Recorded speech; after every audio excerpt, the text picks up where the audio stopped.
Terlihat jelas berbagai pihak sudah ingin menggolkan RUU ini, tapi sepertinya tidak mendapat signal dari pimpinan DPR. Oke, Ibu Hayani, Depnaker itu pernah nggak memberikan pelatihan kepada para PRT ini? Karena biasanya kan majikan itu marah karena memang sering PRT ini benar-benar tidak punya skill apapun. Pernah nggak atau tidak sama sekali?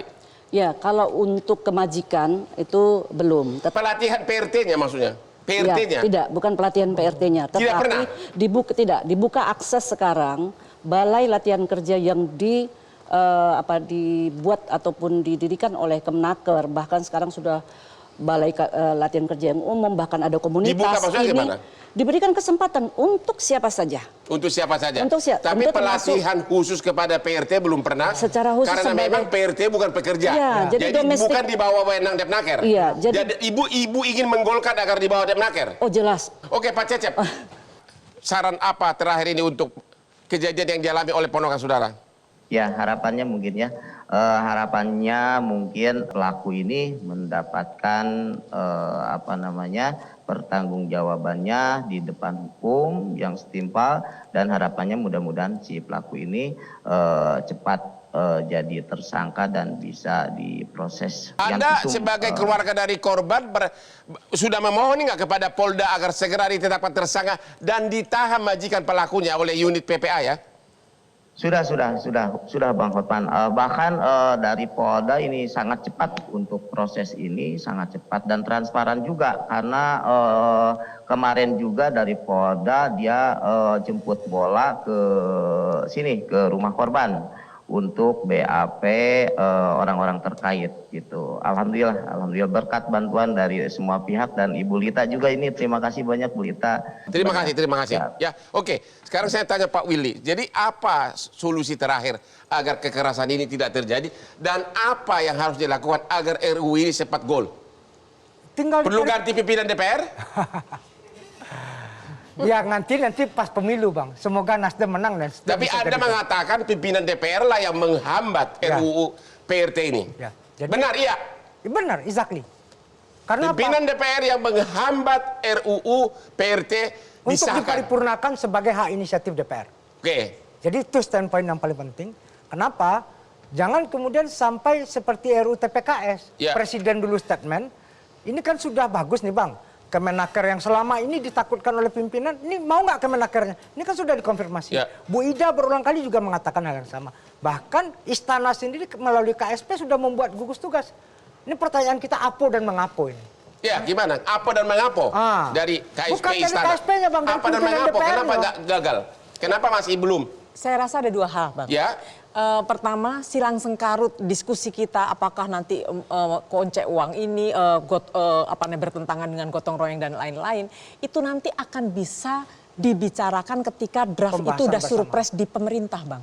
Jadi hal-hal yang tadi masukan tuh bisa tapi dengan satu syarat, memang harus diketok sebagai inisiatif DPR. Harus diketok. Anda ingin mengetok siapa agar bekerja? Saya rasa pimpinan DPR. Pimpinan DPR lagi harus diketok, begitu. Yang punya palu, Bang. Yang punya palu, Bang. Oke, pimpinan DPR harus diketok mejanya agar memperjuangkan, melindungi nasib PRT ini. Setuju, Ibu Hayani? Iya. Pimpinan DPR harus diketok mejanya? Iya, setuju begini Pak. Karena konsentrasi dari Kemnaker adalah bagaimana agar PRT itu punya status yang jelas pekerja tanpa diatur di dalam undang-undang itu tidak pernah ada. Oke. Itu saja. Terima kasih dan terima kasih. Ibu Basadi, apa yang harus dilakukan agar RUU ini menggigit, jangan ompong begitu? Menurut Anda RUU ini masih ompong ya? Ya, maksud saya terlalu global. Terlalu global, sebagai ahli hukum ini. Jadi apa yang harus agar kekerasan dalam rumah tangga terhadap PRT tidak terjadi, apa yang harus dilakukan? Jadi perlu kita buat rumusan-rumusan yang lebih konkret, lebih detail. Tapi jangan terlalu teknis karena toh nanti diatur oleh menteri kan. Ya. Jadi minimal sudah bisa efektif gitu loh Pak. Ya, jangan global begitu. Jadi gitu. Satu. Sebenarnya kalau kita lihat perlindungan, misalnya jaminan sosial Bu Lita. Sekarang kan ada tenaga mandiri.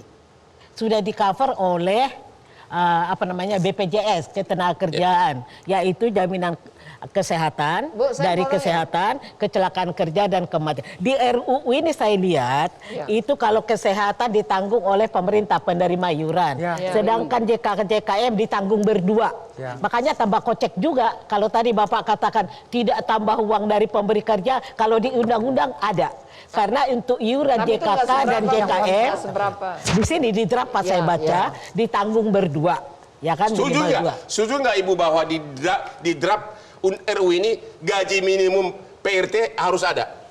Minimal sekian ada. Harus ada Ya. mendukung begitu? Tapi maksud saya harus kita lihat apa namanya tadi kan, apalagi yang tinggal di rumah. Ya, Kan itu semua dipertimbangkan. begitu. boleh dikatakan gajinya ini kan tinggal tabungan, Ya. karena semuanya sudah ditanggung. Oke. Nah ini masuk perhitungan untuk menghitung kira-kira minimal berapa mereka. Terima kasih Ibu Basani, ahli hukum perburuan. Ibu Lita gimana? Iya. Curahkan semua unek-unekmu. Saya gini, ya. Buka dulu maskernya dong. Nggak apa-apa lah. Cantiknya kelihatan. Supaya saya tidak dikira Bapak ya. Ya. Maaf. Jadi pertama kita bisa melihat ya dari yang idealis dan yang Setuju kita nggak upah minimum PRT harus ada dalam RUU? seharusnya demikian. Ada upah sektoral. Seperti di berbagai negara semua sudah memiliki Oke. undang-undang, mereka tidak ada upah minimum yang sama. Setuju ya? dengan- Seperti di Singapura Ah, itu ada. Ya, saya contoh saja di Filipina. Di Filipina itu upah minimum PRT memang berbeda Ya. dengan Ya. kerja lainnya. Juga di Afrika Selatan di berbagai negara semuanya itu berbeda karena ada upah minimum Ya. sektoralnya PRT. Lah itu ditetapkan tidak di dalam undang-undang berapa nominalnya, tetapi ditetapkan oleh bersama secara Jadi setuju tripartit. akan ada RUU? Setuju? Ya, ya. Mengenai cuti dan sebagainya setuju? Ya itu hanya setiap orang butuh cuti. Enggak, pertanyaannya setuju nggak dalam RUU harus tegas, jangan global?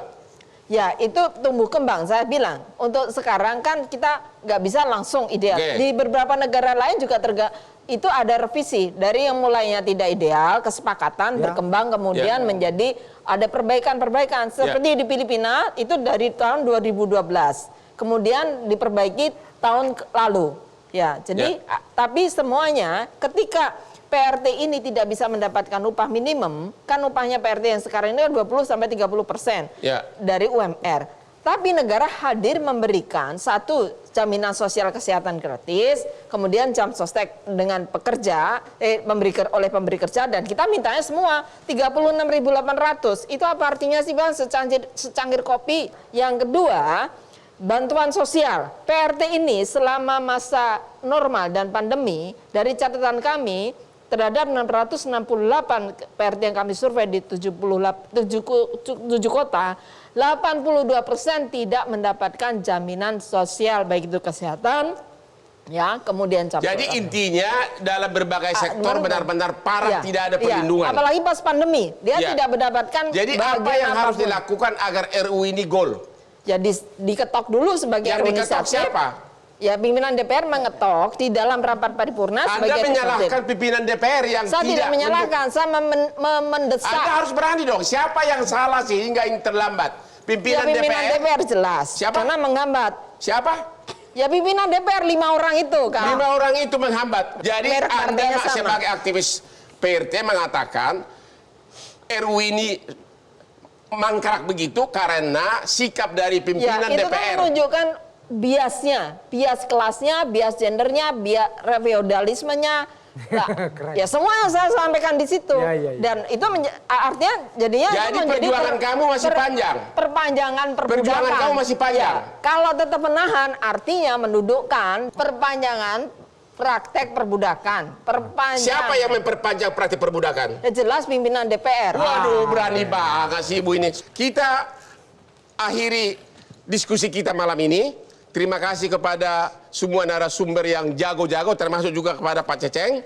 Dan kesimpulan saya diganti dengan himbauan, yaitu, halo para pimpinan DPR, lihatlah derita para korban PRT, ada yang disiksa, ada yang berbulan-bulan disekap, ada yang entah diapain itu, sangat tidak berperi kemanusiaan.